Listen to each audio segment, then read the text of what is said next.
मंगलमय मंगल करन बीतराग विज्ञान, नमो ताहि जाते भये अरहंतादि महान। ये मोक्ष मार्ग प्रकाशक शास्त्र है। इसे आज से करीब 250 वर्ष पहले आचार्य कल्प पंडित टोडरमल जी साहब ने इसी जयपुर में बनाया।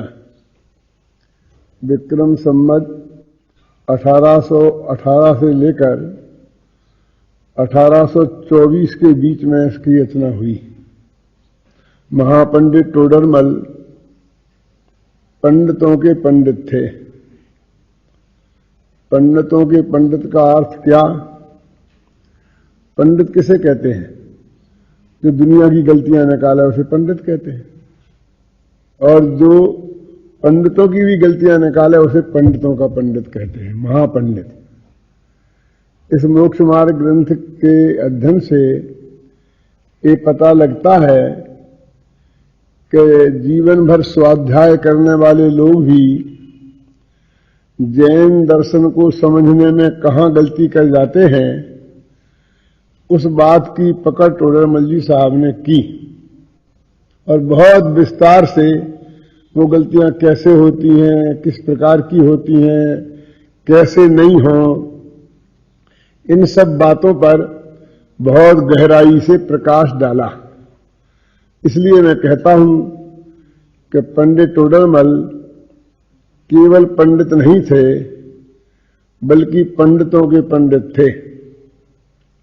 ऐसे पंडित तो दुनिया में बहुत मिलेंगे कि जिन्होंने शास्त्रों को पढ़ा होगा, लेकिन शास्त्रों के साथ जिन्होंने अपने आत्मा को भी पढ़ा है, जाना है, अनुभव किया है, ऐसे ज्ञानी पंडित बहुत कम होते हैं।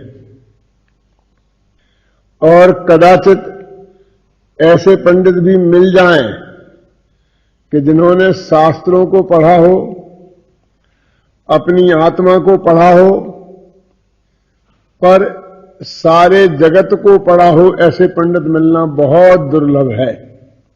महापंडित टोडरमल उन पंडितों में से थे कि जिन्होंने शास्त्रों को भी पढ़ा था, अपने आत्मा को भी पढ़ा था और सारी दुनिया को भी पढ़ा था। इसी मोक्ष मार्ग प्रकाशक के अंदर जब आप स्वाध्याय करेंगे तो ऐसे बहुत से प्रसंग पाएंगे। जैसे देखिए पेज नंबर 222 पर एक पेज है और उस पेज में आज की सारी दुनिया का चित्र खींच के रख दिया है। 220 है 22 की जगह, कि लोग किस प्रकार से धर्म का पालन करते हैं, जगत किस प्रकार से धर्म के स्वरूप न समझकर और धर्म का पालन करते हैं, उसका चित्र है। यदि भक्ति करते हैं तो चित्त तो कहीं है, दृष्टि घूमती रहती है, मुख से पाठ आदि करते हैं, वह नमस्कार आदि करते हैं, परंतु यह ठीक नहीं है कि मैं कौन हूं, किसकी स्तुति करता हूं, किस प्रयोजन के अर्थ स्तुति करता हूं, पाठ में क्या अर्थ है, सो कुछ पता नहीं है। ये भक्तों की दशा है। ऐसे ही कदाचित कुदेवादि की सेवा करने लग जाता है, वहां सुदेव सुगुरु कुगुरु का कोई ख्याल नहीं है। यदि दान देता है तो पात्र पात्र के विचार रहित जैसे अपनी प्रशंसा हो वैसे दान देता है। यदि तप करता है तो भूखा रहकर महंतपना हो वह कार्य करता है, परिणामों की पहचान नहीं है। तथा वृत्तादि धारण करता है तो वहां बाह्य क्रिया पर दृष्टि है, सो भी कोई सच्ची क्रिया करता है, कोई झूठी करता है, और जो अंतरंग रागादि भाव पाए जाते हैं उनका विचार नहीं है। तथा बाह्य में भी रागादि पोषण के साधन करता है, तथा पूजा प्रभावनादि कार्य करता है, सो वहां जिस प्रकार लोक में बड़ाई हो व विषय कषाय का पोषण हो उस प्रकार कार्य करता है, तथा बहुत हिंसादिक उत्पन्न करता है। देखो एक ही पेज में उन्होंने भक्तों का दानियों का, वृत्तियों का, तपस्वियों का, पूजा पाठ आदि करने वालों का कच्चा चिट्ठा खोल के हमारे सामने रख दिया है। 250 वर्ष पहले लिखा गया ये पन्ना यदि इस पे हम दृष्टि डालें तो आज के समाज की स्थिति भी वैसी ही है। तो इस तरह पंडित टोडरमल ने न केवल शास्त्र पढ़े थे, न केवल आत्मा पढ़ा था, बल्कि जगत को भी पढ़ा था।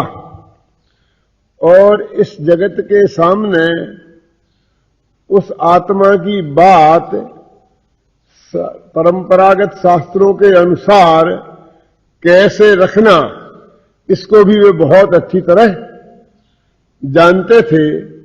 तो ऐसे महापंडित टोडरमल जी का यह सर्वाधिक महत्वपूर्ण ग्रंथ मोक्ष मार्ग प्रकाशक है। मोक्ष मार्ग प्रकाशक माने क्या? कि मुक्ति के मार्ग पर प्रकाश डालने वाला। मुक्ति माने क्या? कर्मों से छूटना, राग द्वेष से छूटना, दुखों से छूटना, सच्चे सुख की प्राप्ति होना, इसका नाम ही वास्तव में मुक्ति है। और मुक्ति के मार्ग का अर्थ क्या? कि सच्चा सुख कैसे मिले, इसका उपाय क्या है, हम दुखों से कैसे छूटे, इसका जो रास्ता है वह मुक्ति का मार्ग है। तो मुक्ति का मार्ग पर एक प्रकाश डालने वाला ग्रंथ है। ये मुक्ति के मार्ग को बनाने वाला ग्रंथ नहीं है। जैनियों के भगवान कुछ बनाते नहीं हैं, वो तो सिर्फ बताते हैं। मोक्ष भी उन्होंने नहीं बनाया है, मुक्ति का मार्ग भी उन्होंने नहीं बनाया है, उन्होंने तो सिर्फ बताया है। यानी उन्होंने तो उस पर प्रकाश डाला है।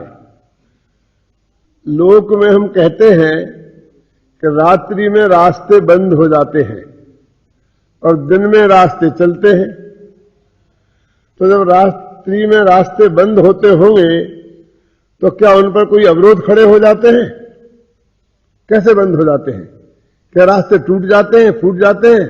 नहीं, रास्ते तो जैसे दिन में थे वैसे ही रात में भी रहते हैं, उनमें कोई भी अंतर नहीं आता है। दिन में सूरज का प्रकाश उन पर पड़ता है तो सारे जगत को वो रास्ते दिखाई देते हैं, इसलिए सारा जगत उन पर चलता है, दौड़ता है।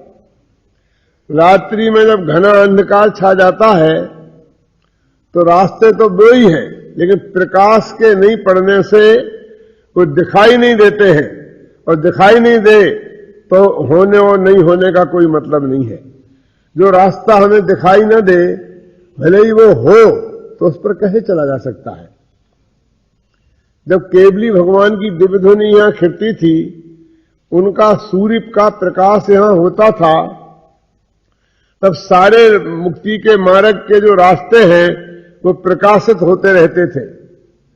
लेकिन सूरज का अस्त हो जाने से वो रास्तों पर घना अंधेरा हो गया और लोगों को दिखाई नहीं दिया, इसलिए लोगों का चलना भी बंद हो गया। तो हम कहते हैं कि मुक्ति का मार्ग बंद हो गया। पंचम काल में मोक्ष नहीं जाते हैं। लेकिन ऐसा तो होता ही है ना कि जब सूरज अस्त हो जाता है तब वो तो जब उगेगा तभी उगेगा, उसके एक क्षण पहले उसे लाया नहीं जा सकता है। लेकिन हम अंधेरे में तो नहीं बैठे रहते हैं ना, अपनी अपनी योग्यता के अनुसार हम प्रकाश की व्यवस्था करते हैं, उजेले की व्यवस्था करते हैं। जिसमें जितनी क्षमता है उसके अनुसार। पंडित टोडरमल जी कहते हैं कि मैं भी अपनी क्षमता के अनुसार उस मुक्ति के मार्ग पर जो सदा ही खुला हुआ है थोड़ा प्रकाश डालता हूं, जिससे वो रास्ता चलने लग जाए और राहगीरों को उस रास्ते में चलने में कोई दिक्कत नहीं आए। इसलिए इस ग्रंथ का नाम है मोक्ष मार्ग प्रकाशक। माने दुखों से छूटने के उपाय का बताने वाला, मुक्ति के मार्ग पर प्रकाश डालने वाला ग्रंथ। उन्होंने बहुत सोच समझकर इसका नाम रखा और उन्होंने स्वयं ही इसके अंदर में ये उदाहरण से देकर इस बात को स्पष्ट किया है कि मोक्ष मार्ग प्रकाशक कैसे है। उन्होंने ये भी कहा कि दीपक से दीपक को हम जलाते हैं। नया दीपक, जो पुराना दीपक जल रहा है, उससे हम उसे नए दीपक को जलाते हैं। ऐसे जो अभी हमारे हाथ में दीपक है, वो 1000 दीपकों की परंपरा से दीपक जलता चला आ रहा है। तो केवल ज्ञान का दीपक जलता था, उससे गणधर देव ने और वहां से लेके आज तक पूरी आचार्य परंपरा ने दीपक से दीपक जलाते हुए ये दीपक आया है। इसलिए मेरा ये मोक्ष मार्ग प्रकाशक उसी जाति का है। अंतर भले ही छोटे और बड़े का हो, लेकिन इसमें प्रकाश की शक्ति वही है। प्रकाशक बने में कोई अंतर नहीं है और वस्तु के स्वरूप में तो कोई फर्क है ही नहीं। इसलिए मोक्ष मार्ग प्रकाशक ग्रंथ की प्रामाणिकता पर प्रकाश डालते हुए उन्होंने इस बात पर वजन दिया कि मेरी ये जो बात है वो मेरे घर की बात नहीं है, भगवान महावीर की दिव्य ध्वनि में आई हुई बात है। उनने जो मुक्ति का मार्ग बताया था, ये वही बात है। भगवान महावीर की दिव्य ध्वनि में गणधर देव की उपस्थिति में, 100 इंद्रों की उपस्थिति में, राजा सैनिक की उपस्थिति में, सारी जनता की उपस्थिति में, यहां तक कि गाय और भैंस की उपस्थिति में भगवान महावीर ने जो मुक्ति का मार्ग बताया था, पंडित टोडरमल जी कहते हैं ये भी जो मैं बताने जा रहा हूं, ये वही मुक्ति का मार्ग है, कोई दूसरा मुक्ति का मार्ग नहीं है। ये मोक्ष मार्ग प्रकाशक ग्रंथ पूरा नहीं हो पाया। यदि ये पूरा हो जाता तो इसका स्वरूप क्या होता, उसकी कल्पना हम कर सकते हैं। और मैंने कल्पना की भी है, जो पीएचडी का शोध प्रबंध मैंने लिखा था उसमें, कि यदि मोक्ष मार्ग प्रकाशक पूरा हो गया होता तो उसमें क्या क्या होता। ये आपके पास जो ग्रंथ है, इसकी भूमिका में भी एक चार्ट दिया गया है, आप देखेंगे तो उस चार्ट में ये चार्ट है, इसमें ये बताया गया है कि यदि ये पूरा हो जाता तो इसमें क्या क्या विषयों का वर्णन होता। ये जो बात इसमें बताई गई है वो सिर्फ मेरी कल्पना की उड़ान नहीं है, बल्कि स्वयं पंडित टोडरमल जी ने इसी ग्रंथ के में लिखते हुए जगह जगह पर ऐसा लिखा है कि हम इसका वर्णन आगे करेंगे। ऐसे 12 स्थल हैं। आपकी भूमिका का पेज नंबर 33 निकालिए। 12 जगह उन्होंने ये लिखा कि आगे हम इसका वर्णन करेंगे, और आगे कहां करेंगे वो भी लिखा है। तो सर्वज्ञ वीतराग अरहंत देव हैं, बाह्य अभ्यंतर परिग्रह रहित निर्ग्रंथ गुरु हैं। इनका वर्णन इस ग्रंथ में आगे विशेष लिखेंगे, सो जानना। देवशास्त्र गुरु के बारे में उन्होंने यहां भी बताया है, फिर भी बहुत विस्तार से लिखने का उनकी प्लानिंग थी। एक चैप्टर समझ लो पूरा का पूरा उन्हीं पर होता, देखा ना। इसलिए सम्यक श्रद्धान का स्वरूप यह नहीं है, सच्चा स्वरूप है, उसका वर्णन आगे करेंगे, सो जानना। मैंने सम्मत दर्शन के बारे में क्या क्या भ्रांतियां होती हैं ये बात तो उन्होंने बताई, लेकिन सच्चा स्वरूप है उसको आगे बताएंगे। ऐसे यहां पर एक ऐसा भी लिखा है कि इसका वर्णन आगे हम कर्म अधिकार में करेंगे। इसका मतलब यह है कि उनके दिमाग में इस मोक्ष मार्ग प्रकाशक ग्रंथ में पूरा एक कर्माधिकार लिखने का था, पूरा कर्मकांड उसमें आ जाता। इन 12 पॉइंट का आप अध्ययन करेंगे तो आप स्वयं अंदाज कर सकेंगे कि उनके दिमाग में क्या क्या लिखने की प्लानिंग थी। और मैंने ये अध्ययन करने के उपरांत इसी निष्कर्ष के आधार पर वो चार्ट बनाया है कि जिसमें वो आगे क्या क्या वर्णन करेंगे। उपलब्ध ग्रंथ भी 400 पेज का लगभग है। मेरी मान्यता है कि यदि ये पूरा होता तो गारंटी से 5-6 हजार पृष्ठ से कम का किसी भी रूप में नहीं होता और सारे जनागम को अपने में समेटे हुए होता। फिर हम कह सकते थे कि इस मोक्ष मार्ग प्रकाशक का, यदि तुम्हें जैन दर्शन को जानना है तो मोक्ष मार्ग प्रकाशक का स्वाध्याय कर लो और कहीं भटकने की जरूरत नहीं है। तो ऐसे उनके दिमाग में एक कल्पना थी। ये जो अभी ग्रंथ अपने पास उपलब्ध है, जिस पर चर्चा अपन 25 घंटों के भीतर करने वाले हैं, वो कितना है उस हिस्से का। तो ये देखिए कि सम्यक दर्शन, ज्ञान और चारित्र, इन तीनों को जैन दर्शन में मुक्ति का मार्ग बताया गया है और ये मोक्ष का मार्ग है और ये ग्रंथ भी मोक्ष मार्ग प्रकाशक है। तो उनका विचार इस ग्रंथ में सम्यक दर्शन, सम्यक ज्ञान और सम्यक चारित्र का विस्तार से वर्णन करने का प्लानिंग था, जो 9वें अध्याय में आरंभ किया उन्होंने। अब आप कल्पना कीजिए कि 8वें अध्याय तक तो उसकी प्रस्तावना है, एक तरह से मूल विषय तो आ ही नहीं पाया। 9वें अध्याय में थोड़ा सम्यक दर्शन का प्रकरण आरंभ हुआ और वो अध्याय भी पूरा नहीं हो पाया और आगे के अध्याय तो उनके दिमाग की कल्पना लोक में ही रह गए।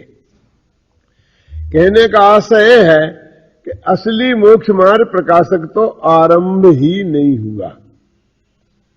अब जो हमारे पास उपलब्ध है, उन्होंने इसको 2 तरह से प्लानिंग किया कि सम्यक दर्शन, सम्यक ज्ञान और सम्यक चारित्र यदि मुक्ति के मार्ग हैं तो मिथ्या दर्शन, मिथ्या ज्ञान और मिथ्या चारित्र ये संसार के मार्ग है, सीधा सच्चा न्याय है। तो ये जीव संसार में क्यों है? तो मिथ्या दर्शन, मिथ्या ज्ञान और मिथ्या चारित्र के कारण है। उन्होंने मंगलाचरण में ऐसा लिखा भी है, इस भव तरु का मूल एक जानहु मिथ्या भाव। 7वें अध्याय का मंगलाचरण है ना। इस भव तरु का मूल एक जानहु मिथ्या भाव। इस संसार रूपी वृक्ष की जड़ एकमात्र मिथ्या दर्शन, मिथ्या ज्ञान और मिथ्या चारित्र है। तो मिथ्या भाव लिखा ना, तो मिथ्या भाव माने क्या? मिथ्यात्व। तो त्व प्रत्यय जो है वो भाववाची होता है ना।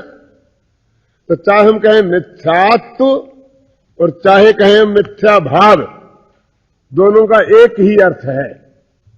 तो मिथ्यात्व का अर्थ है, ज्यादातर लोग अकेला मिथ्या दर्शन समझते हैं, वो सही नहीं है। मिथ्यात्व माने मिथ्या दर्शन, मिथ्या ज्ञान और मिथ्या चारित्र, तीनों को मिथ्या भाव बोलते हैं और इन तीनों का ही नाम है मिथ्यात्व। ऐसे सम्यक्त का अर्थ भी लोग सम्यक दर्शन समझते हैं। सम्यक्त का अर्थ भी है सम्यक भाव। तो सम्यक दर्शन, सम्यक ज्ञान और सम्यक चारित्र, ये तीनों ही सम्यक्त में आ जाते हैं। लेकिन आगम में भी कई जगह अकेले सम्यक दर्शन के अर्थ में भी सम्यक्त शब्द का प्रयोग हुआ है। इसलिए सावधानी रखना बहुत आवश्यक है कि कहां तो सम्यक दर्शन अकेले के अर्थ में हुआ है और कहां तीनों के अर्थ में हुआ है। ये हमें प्रकरण को देखकर अपने विवेक से उसका निर्णय हमें करना होगा।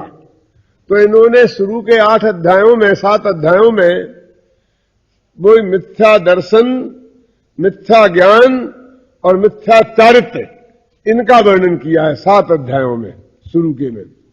और 8वें अध्याय में उन्होंने लिखा उपदेश का स्वरूप, यानी मैं अब तुम्हें सम्यक दर्शन, सम्यक ज्ञान और सम्यक चारित्र समझाऊंगा, तो समझाने की शैली को पहले तुम समझ लो। माल तौलने के पहले तराजू को तौलना सीख लो। तराजू के पल्ले देखने की जरूरत नहीं है, डंडी देखी जाती है। ऐसा हो सकता है ना कि एक पल्ले की ज्योति छोटी हो और एक पल्ले की ज्योति बड़ी हो, तो वो पल्ले में माल कम होने पर भी पल्ला तो नीचे दिखाई देगा ना। बहुत से सब्जी बेचने वाले ऐसा करते भी है कि जिसमें वो बांट रखते हैं ना, उसकी मान लो ज्योति 1 फुट की है, और तो जिसमें सब्जी रखते हैं उसकी 1.5 फुट की है, जिससे वो हमेशा नीचे दिखेगा। उनका तर्क तो ये है कि सब्जी ज्यादा होती है तो छोटी ज्योतियां रखेंगे तो वो उस पर आएगी नहीं ढंग से, लेकिन दोनों की बराबर तो रखी जा सकती है ना। लेकिन ज्यादातर ग्राहक ऐसे होते हैं कि पल्ले की तरफ देखते हैं और उन्हें दिखाई देता है मेरा पल्ला नीचे है, इसका मतलब माल ज्यादा है। लेकिन वो देखना हो तो डंडी को देखो कि कौन सा सिरा ऊपर है और कौन सा सिरा नीचे है। ऐसे ही पंडित टोडरमल जी यहां कहते हैं भाई कि आगम की बात समझने के लिए उसकी एक शैली है, वो शैली में जो निरूपण है, जब तक आप उस शैली को नहीं समझेंगे तब तक उसका मर्म नहीं समझ सकते हैं। तो 8वें अध्याय में उन्होंने उस शैली पर प्रकाश डाला है और उसका उन्होंने नाम भी रखा है उपदेश का स्वरूप। शुरू के 7 अध्यायों में उन्होंने मिथ्या दर्शन, मिथ्या ज्ञान और मिथ्या चारित्र का वर्णन किया है। मिथ्या दर्शन, मिथ्या ज्ञान और मिथ्या चारित्र को 2 भागों में बांटा गया, गृहीत और अगृहीत। ये भी मैं आपको बता दूं कि सारे जैन दर्शन में अधिकांशतः सबसे पहले यदि गृहीत अगृहीत का वर्गीकरण मिथ्यात्व का देखा जाता है तो वो मोक्ष मार्ग प्रकाशक में देखा जाता है। उसके पहले थोड़ा बरांग चरित्र वगैरह में थोड़ा संकेत है, एक आध लाइन में कहीं कह दिया गृहीता गृहीता, अथवा हम कहें निसर्ग अधिगम 2 प्रकार का संबंध दर्शन होता है कि जिसका हम टेढ़े टेढ़े करके अर्थ निकाल लें। लेकिन इतने विस्तार से उसको खुलासा करके और ग्रंथ के वर्ण विषय का मूल आधार बनाकर सबसे पहले मोक्ष मार्ग उपलब्ध जैन साहित्य की बात करता हूं। मोक्ष मार्ग प्रकाशक में गृहीत और अगृहीत का वर्णन है, और वो इतना प्रभावक रहा कि पंडित दौलत राम जी जैसे लोगों ने 6 ढाला में उसी शैली को अपनाया। उन्होंने दूसरे अध्याय में गृहीत और अगृहीत मिथ्या दर्शनादि का वर्णन किया। उस पर पूरी छाप इस मोक्ष मार्ग प्रकाशक की है। अकेले दूसरे अध्याय पर नहीं, पहले अध्याय पर भी उसमें 4 गतियों के दुखों का वर्णन है। इस मोक्ष मार्ग प्रकाशक में भी पहले 4 गतियों के दुखों का वर्णन है। एक गृहीत और अगृहीत मिथ्यात्व की चर्चा तो 4थे अध्याय से शुरू होती है। तो पहले के जो 3 अध्याय हैं, पहले अध्याय में तो मंगलाचरण है, और उस मंगलाचरण में उन्होंने सबसे पहले वीतराग विज्ञान को नमस्कार किया है। अभी अपन ने पढ़ा था ना, मंगलमय मंगल करन वीतराग विज्ञान नमो ताहि जाते भय अरहंतादि महान। अपने सबसे बड़ा मंत्र नमोकार मंत्र माना जाता है, और कभी भी कोई काम करे तो सबसे पहले उसी को बोलने की परंपरा है। पंडित टोडरमल भी इस बात से पूरी तरह परिचित थे, इसलिए उन्होंने अपना मंगलाचरण करने के बाद तत्काल नमोकार महामंत्र इसमें लिखा। न केवल लिखा, लेकिन उसमें जिन पंच परमेष्ठियों को स्मरण किया गया है उनके स्वरूप पर भी विस्तार से प्रकाश डाला, पंच परमेष्ठियों के स्वरूप पर। कहने का आशय है कि उन्होंने नमोकार महामंत्र की उपेक्षा नहीं की, फिर भी उनके दिमाग में एक बात थी कि नमोकार महामंत्र में जिनको याद किया गया है उनसे भी कोई महान चीज है कि जिसे याद किया जाना चाहिए उन पंच परमेष्ठी से भी पहले। न केवल उन्हें इस बात का पता था, बल्कि उन्होंने अपने मंगलाचरण में इस बात का संकेत भी किया कि मैं उस वीतराग विज्ञान को नमस्कार करता हूं। नमो ताहि, किसे? जाते भये, जिससे हुए कौन? अरहंतादि महान। अरहंतादि पंच परमेष्ठी जो महान हुए हैं वो इस वीतराग विज्ञान रूपी अपने आत्मा के आश्रय से हुए हैं, अथवा जो वीतराग विज्ञान जो जैन दर्शन है उसके आश्रय से हुए हैं। जनक को तो पहले नमस्कार किया जाता है ना, बेटों से क्या जो पिता होता है उसे पहले किया जाता है ना, इसलिए नमोकार मंत्र के पहले अरहंत अरहंत कैसे बने? तो कहते वीतराग विज्ञान के आश्रय से। सिद्ध सिद्ध कैसे बने? कि वीतराग विज्ञान के आश्रय से। आचार्य उपाध्याय और साधु साधु कैसे बने? वीतराग विज्ञान के आश्रय से। तो कहते हैं जाते भये, जिस वीतराग विज्ञान के आश्रय से अरहंतादिक महान हुए हैं, अर्थात वीतराग विज्ञान की वजह से ही अरहंतादिक महान है। आगे उन्होंने ऐसा लिखा है कि जितनी जितनी अधिक वीतरागता होती है, जितना जितना अधिक ज्ञान का विकास होता है, उतनी उतनी अधिक पूज्यता आती है। तो महानता माने पूज्यता। तो पंच परमेष्ठी अपने वीतरागता से, सम्यक ज्ञान से और वीतरागता को उत्पन्न करने वाले जो विज्ञान है उसके कारण महान हुए हैं। इसलिए मैं सबसे पहले उस वीतराग विज्ञान को याद करता हूं। कैसा है? जो स्वयं मंगल स्वरूप है और जो मंगल को करने वाला है, मंगलाचरण है ना, तो मंगल स्वरूप है जो वीतराग विज्ञान, और उसका जो आश्रय लेते हैं वे भी मंगलमय हो जाते हैं। इसलिए मंगल को करने वाला भी है। मंगलमय मंगल करण वीतराग विज्ञान, नमो ताहि जाते भये अरहंतादि महान। वैसे तो जैन दर्शन वीतरागी विज्ञान है ही, और संकेत के रूप में शास्त्रों में भी इसका उल्लेख मिल जाएगा, लेकिन वीतराग विज्ञान से भी ज्यादा उल्लेख भेद विज्ञान शब्द का है। पंडित टोडरमल ऐसे महाविद्वानों में है कि सबसे पहले उन्होंने इस वीतराग विज्ञान शब्द का इस रूप में कि पंच परमेष्ठी के ऊपर भी जिसको स्मरण करने के लिए रखा जा सकता है, इस मोक्ष मार्ग प्रकाशक को लिखते समय पहली पंक्ति में उसको स्थान दिया। जो वीतराग विज्ञान जिसके आश्रय से अरहंतादिक होते हैं। करी मंगल, तो कहते मैंने तो मंगलाचरण कर दिया, बस हो गया मेरा मंगलाचरण। तो वो नमोकार मंत्र ने मंगलाचरण के रूप में नहीं लिखा। नमोकार मंत्र पर तो उसमें जो पंच परमेष्ठियों को नमस्कार किया गया है उनके स्वरूप पर विचार करना था, इसलिए लिखा। वो तो कहते करी मंगल, मेरा मंगलाचरण तो हो गया। ऐसा नहीं कि उसके बाद में उन्होंने इनको याद किया। अरहंतादि का याद हो गए ना, अरहंतादि जिसकी वजह से महान हुए हैं, अरहंतादि की चर्चा आ गई ना। करी मंगल करी हो महाग्रंथ करण को कान, ये जो है महाग्रंथ देखा ना।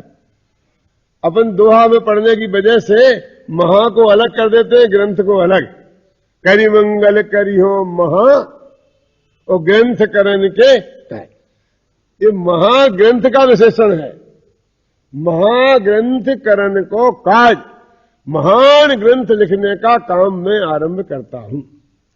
कहने का आशय कि मंगलाचरण लिखते वक्त भी पंडित टोडरमल के दिमाग में ये ग्रंथ कोई साधारण ग्रंथ लिखने का विचार नहीं था, महाग्रंथ लिखने का विचार था। इतने विनयशील विद्वान जो अभी अपन आगे उनके मुख्यमात प्रकाशक में पढ़ेंगे, कितनी महिमा गाते हैं वो लोगों की, दूसरों की, अपनी लघुता कितनी बताते हैं। उन्होंने अपनी पहली पंक्ति में लिख दिया कि मैं महाग्रंथ लिखूंगा। ये अभिमान की बात नहीं है। उसे ग्रंथादिराज कहते हैं ना, वो तो ग्रंथादिराज दूसरों ने कहा है उसे। ये नहीं कहता कि मैं वो है नहीं, ग्रंथादिराज है ही, लेकिन एक तो पंडित टोडरमल का आत्म साक्षी पूर्वक कथन है कि मैं महाग्रंथ लिखने का प्रयास कर रहा हूं। महाग्रंथ करण को काज, जाते मिले समाज सब, और प्रगटे निज पद राज, कि जिससे मुझे अनंत गुणों के समाज की प्राप्ति होगी और अपने पद का राज्य की प्राप्ति होगी। मैंने कोई लौकिक समाज के लिए नहीं किया, मैंने लौकिक राज्य की प्राप्ति की कामना से काम नहीं करता हूं। ये मोक्षमार्ग प्रकाशक की चर्चा आरंभ करने के पहले मैं एक बात पर ध्यान आकर्षित करना चाहता हूं कि शायद पंडित टोडरमल जी के मन में पहले से ही शंका थी कि ये काम पूरा हो पाएगा कि नहीं। ये जो पंचाध्यायी ग्रंथराज है ना, वो नाम तो पंचाध्यायी है, लेकिन वो है 1.5 अध्याय जो उपलब्ध है। पहला अध्याय पूरा है और दूसरा अध्याय आधा है। आधा कहे क्या पता वो 4 श्लोकों के बाद ही खत्म हो जाता, हो सकता था इससे दूनी विषय वस्तु उसमें और होती, लेकिन पूरा नहीं हुआ, मतलब इतना है। दूसरा अध्याय अधूरा है, लेकिन उन्होंने पंचाध्यायी ऐसा नाम रखकर इतना संकेत तो दे ही दिया कि जैसा मेरा इतना बड़ा पहला अध्याय है, ऐसे ऐसे मेरे को 5 अध्याय लिखने का विकल्प है। लेकिन टोडरमल जी ने तो ऐसा भी कोई संकेत नहीं है, सिर्फ इतना है कि महाग्रंथ करण को काज।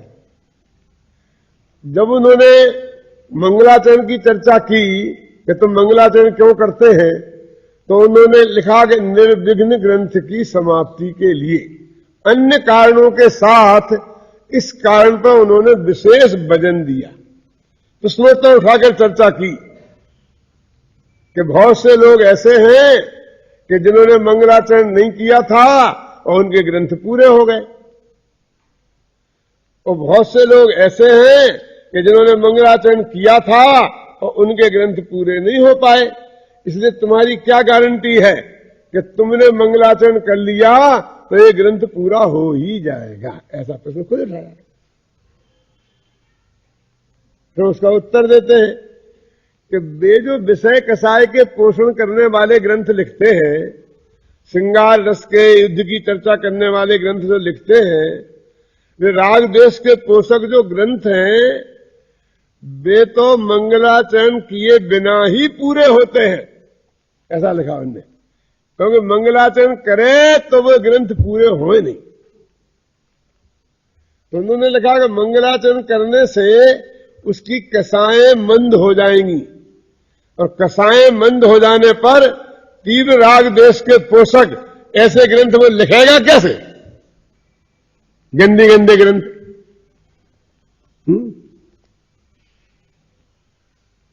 उन्होंने बहुत विचार किया और अंत में ऐसी कोई गारंटी नहीं दी है कि मंगलाचरण होने के बाद में उसके फलस्वरूप पूरा हो ही जाएगा। यानी एक अधिक विचार करने का आशय यह है कि शायद उनके चित्त में शंका कुछ रही हो। शंका का कोई कारण नहीं था, क्योंकि उनकी उम्र उस वक्त इतनी बड़ी नहीं थी। उस वक्त वे 40-42 वर्ष के लगभग रहे होंगे। 40-42 वर्ष का आदमी ऐसी बातें करने लगे कि आयु का कोई भरोसा है नहीं, क्या पता क्या होगा, कब चली जाएगी, ये ग्रंथ पूरा होगा कि नहीं होगा, ये बातें तो 60 वर्ष के बाद की हैं। चढ़ती उम्र के लोग ऐसी बातें नहीं सोचा करते हैं, लेकिन फिर भी उनने सोचा।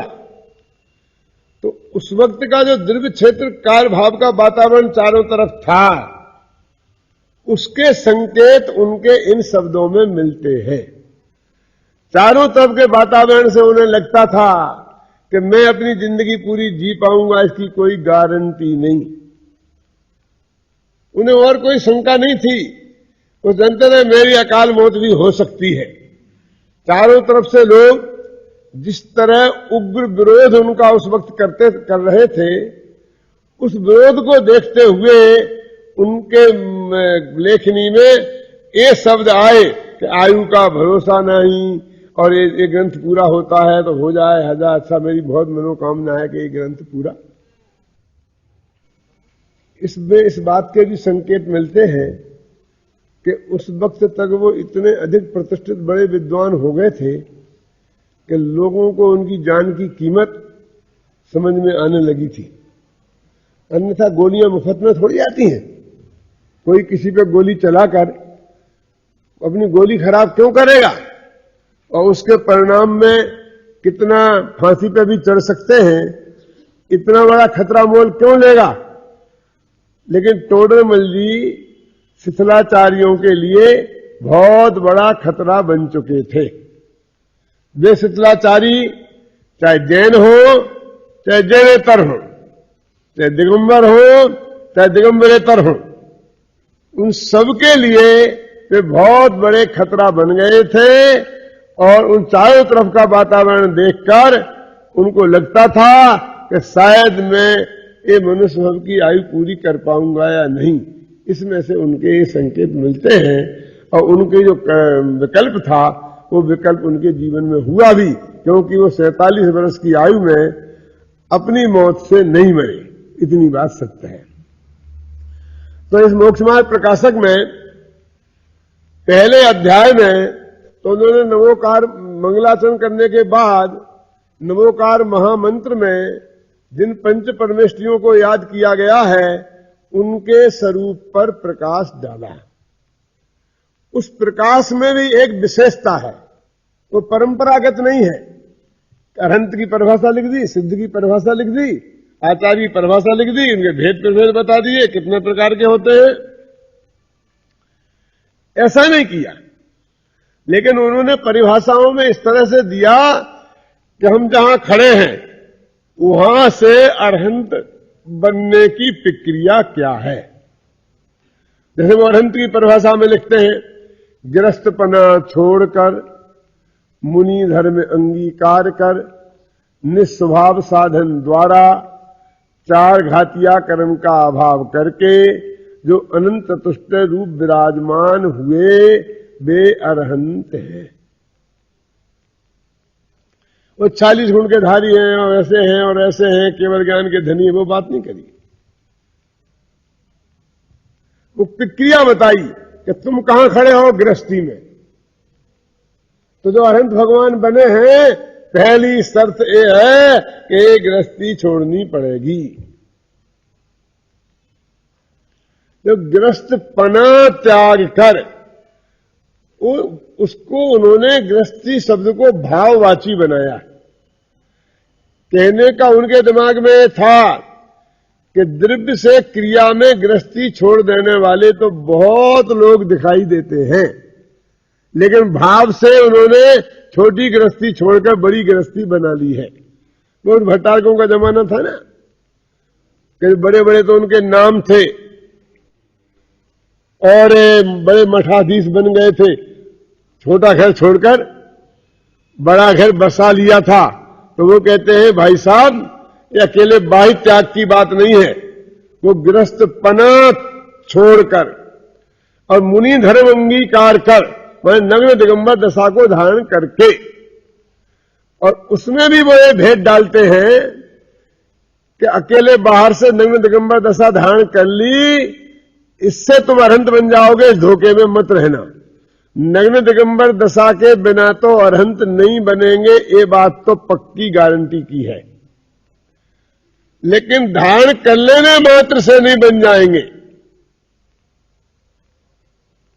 यदि नग्न रहने से बनते होते तो उन्होंने आगे लिखा है कि पशु तो हमेशा ही नग्न रहते हैं, बालक तो हमेशा नंगे ही पैदा होता है, तो उन्हें मोक्ष की प्राप्ति हो जाती, वे अरहंत बन जाते। तो कैसे होंगे? तो उन्होंने उसमें भेद डाला है, निज स्वभाव साधन द्वारा। ऐसा नहीं कहा कि मुनि धर्म बन गए तो 28 मूल गुणों के पालन द्वारा, पंच महाव्रतों के पालन द्वारा, ईर्या समिति पूर्वक चल करके उसके माध्यम से, ऐसा नहीं कहा। जो मुनियों का जितना क्रियाकांड है, बाह्य व्यवहार है, अथवा जो शुभ भाव है, उसके द्वारा वो अरहंत बनेंगे, ये बात नहीं कहकर इस छोटी सी पंक्ति में उन्होंने मानो सारा मुक्ति का मार्ग पर प्रकाश डाल दिया कि निज स्वभाव साधन द्वारा, कि अपना जो स्वभाव त्रिकाली ध्रुव भगवान आत्मा, उसकी आराधना के माध्यम से अरहंत बनते हैं। और उन्होंने निमित्त और उपादान की कैसी संगति बैठाई। बड़ी विचित्र बात है कि यहां गृहस्थी को छोड़ने की बात कही तो अकेले छोड़ना नहीं है, कोई चीज छोड़ो तो कोई चीज ग्रहण भी करना चाहिए। तो मुनि धर्म के को ग्रहण करके निस्वभाव साधन द्वारा यदि ये रास्ता बताया, तो अरहंत होने के लिए उन्होंने अस्ति नास्ति दोनों से बात की कि 8 कर्मों का नाश करके, 4 घातिया कर्मों का नाश करके लिखा ना, तो ये निमित्त की बात बता दी, अभाव करके, और अनंत चतुष्टय रूप विराजमान हुए, ये अस्थि की बात, उपादान की बात बता दी। ऐसे अरहंत भगवान हैं और हम उन्हें नमस्कार करते हैं। तो उन्होंने जो पंच परमेष्ठी का स्वरूप स्पष्ट किया है, उसमें भी एक नयापन है, परंपरागत नहीं है। आचार्य उपाध्याय साधु का स्वरूप जो उन्होंने स्पष्ट किया है, अनंत के समान सिद्ध का ही है लगभग। उसमें भी उन्होंने इतना विशेष भेद डाला कि आचार्य और उपाध्याय भी तो आखिर साधु ही है ना। एक तरह सामान्य साधु के स्वरूप पर प्रकाश डाला कि साधु कैसे होते हैं, उसमें भी उन्होंने आत्मगुणों की मुख्यता रखी। और आचार्य उपाध्याय के लिए उन्होंने कह दिया कि साधु के गुण पूरे हो और उसमें जो उत्कृष्ट पदे को प्राप्त होते हो, संघ के जो नायक हो, संघ का जो अनुशासन प्रशासन करते हो, और आचार्य ने जिसे वो पद दिया हो, उतने गुण हो जाने मात्र से वो आचार्य नहीं हो जाता है, वो आचार्य है। और जो पठन पाठन का काम करते हैं आचार्य की आज्ञा से, वे उपाध्याय है। तो इस तरीके से उन्हें पंच परमेष्ठी का स्वरूप भी पहले अध्याय में नमोकार मंत्र में जिसे हम रोजाना याद करते हैं, उसके स्वरूप को स्पष्ट किया। वे इसे मंगलाचरण के रूप में ही मानते हैं, क्योंकि उसके बाद वो लिखते हैं कि ये ग्रंथ में रच रहा हूं, उसकी प्रमाणिकता का आधार क्या है। और उन्होंने सिद्ध किया कि भगवान महावीर की वाणी से लेकर हमारी आचार्य परंपरा से मेरे तक चली आई है, ये प्रमाणिकता का आधार है। बहुत अच्छे अच्छे प्रश्नोत्तर किए कि भगवान महावीर ने जो दिव्य ध्वनि में कहा था, और जो तुम मोक्ष मार्ग प्रकाशक में लिख रहे हो, ये वही बात है, इसकी क्या गारंटी। 2300 वर्ष हो गए, तो 2300 वर्ष में कितनी पीढ़ियां निकल जाती हैं? 100 वर्ष में 5 पीढ़ियां निकल जाती हैं, तो 2300 वर्ष में कितनी पीढ़ियां निकली? 115-17 हो गए ना, कितनी जितनी भी निकली।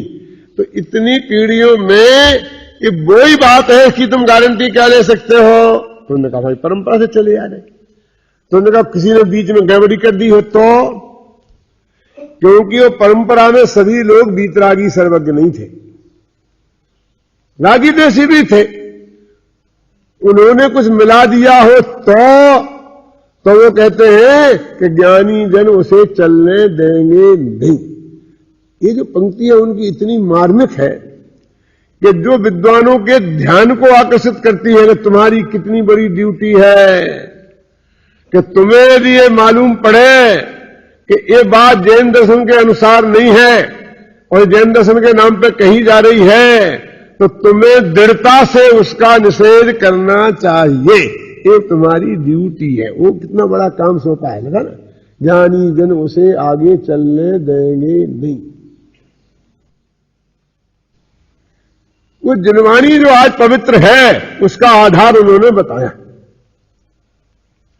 और उसके भी पहले बहुत महत्वपूर्ण बात करी कि राग देश के बस कोई बात इसमें गलत लिखेगा। पहली बात तो ये है कि जैन धर्म में ऐसे कसाई जीव होते ही नहीं। कितना बड़ा भरोसा है उन्हें अपने धर्म पर, क्या कि जो सच्चे जैन धर्म का आराधक होगा वो ऐसा तीव्र कसाई होगा ही नहीं। अपनी कसायों की तरफ देखकर टोडरमल जी के वाक्य से कभी कभी अपने को नाप लिया करें।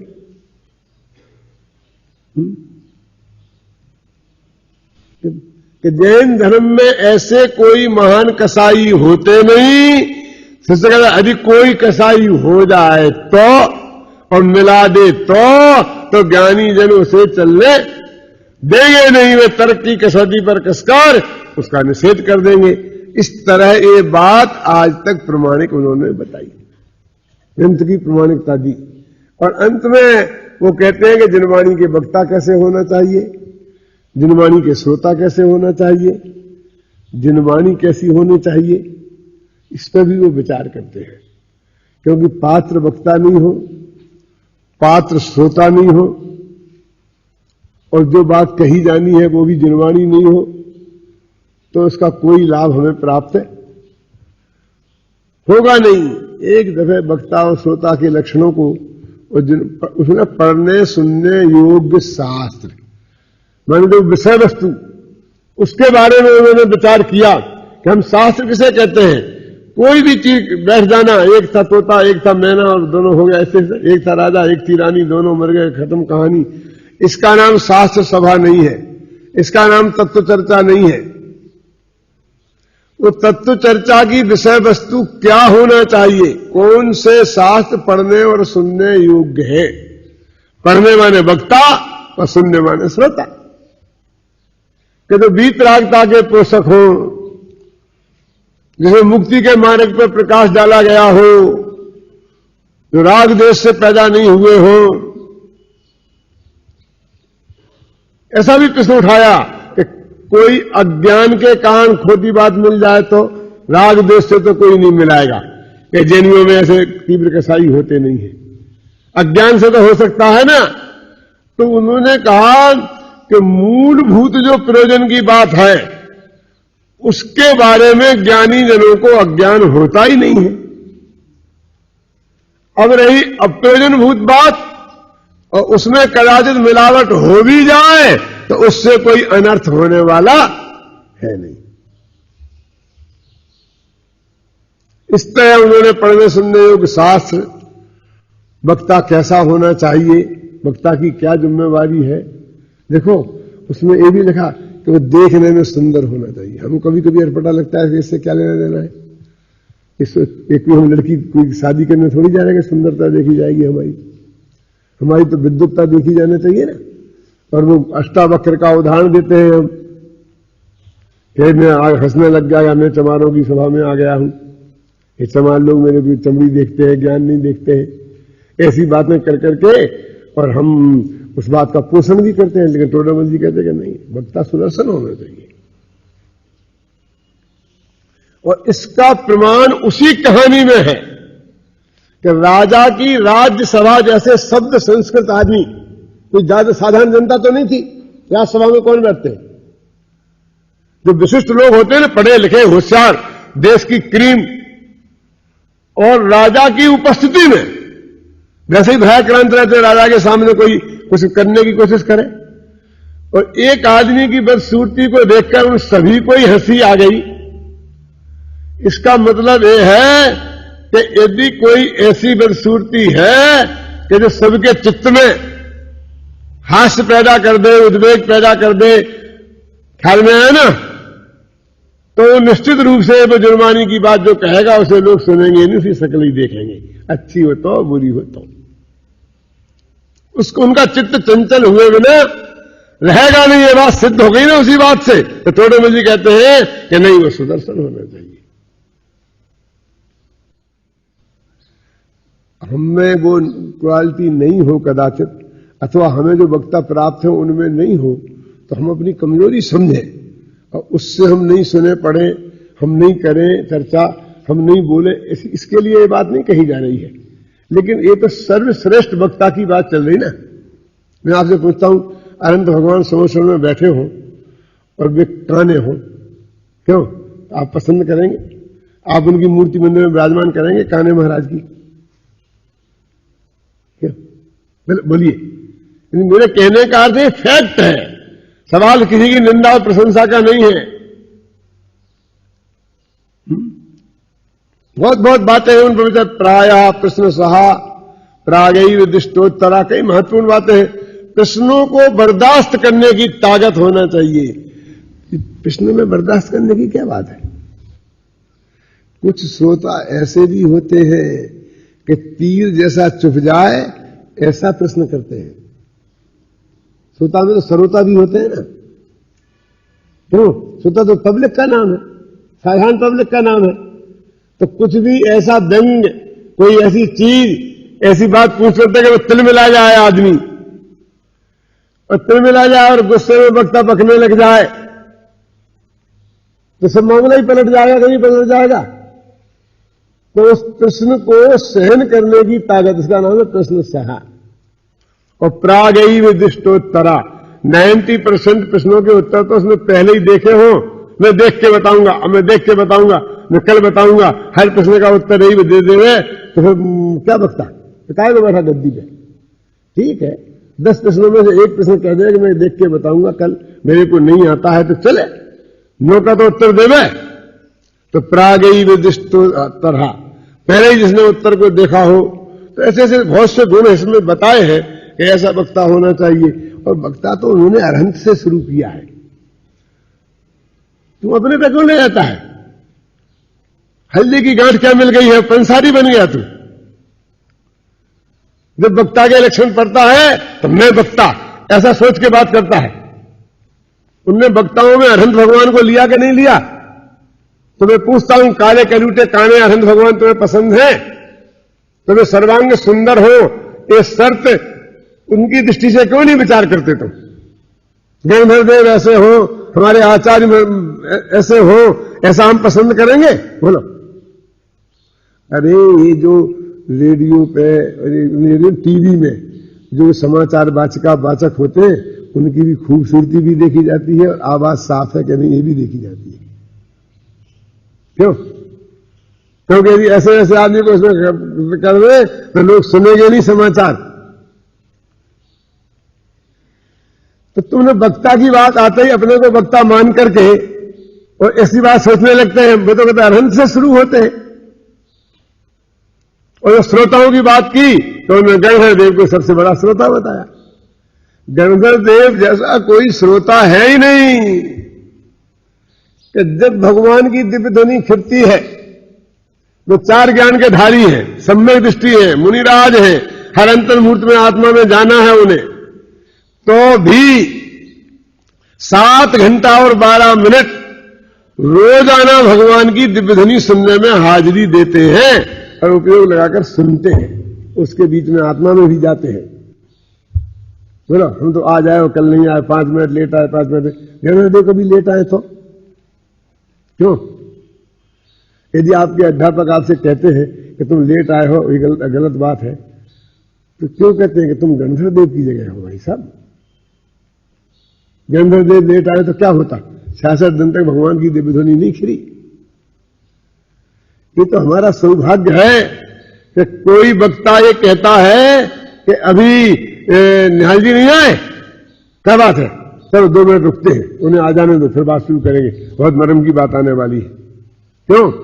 आपकी हाजिरी लगाई है, आपको दंडित किया है, इससे बड़ा पुरस्कार क्या होगा कि कोई मरम की बात आए और वक्ता को आप याद आए कि वो होना चाहिए, उनके सामने में ये बात कहूं, उनकी चूकना नहीं चाहिए।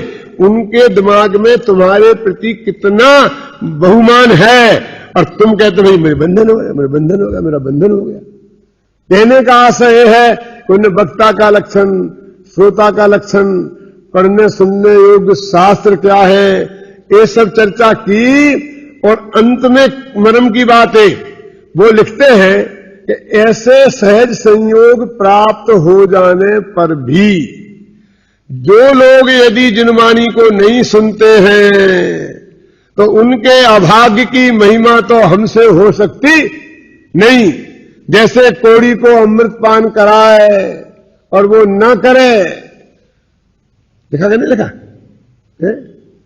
और आंख खोलते ही चिंतामणि रत्न की प्राप्ति हो और वो आंख नहीं खोले, जैसे उसके अभाग्य की महिमा हमसे नहीं हो सकती, ऐसे ही जिनवाणी की बात सुनने का सहज संयोग उपलब्ध हो और कोई नहीं सुनता है तो उसके अभाग्य की महिमा तो हमसे हो सकती नहीं, उसकी होनहार ही ऐसी है, ऐसा विचार करके संतोष होता है। इस तरह उन्होंने पहला अध्याय अपना समाप्त किया। मंगलाचरण का अध्याय था, उसकी चर्चा आज अपन ने की और दूसरे अध्याय की चर्चा कल।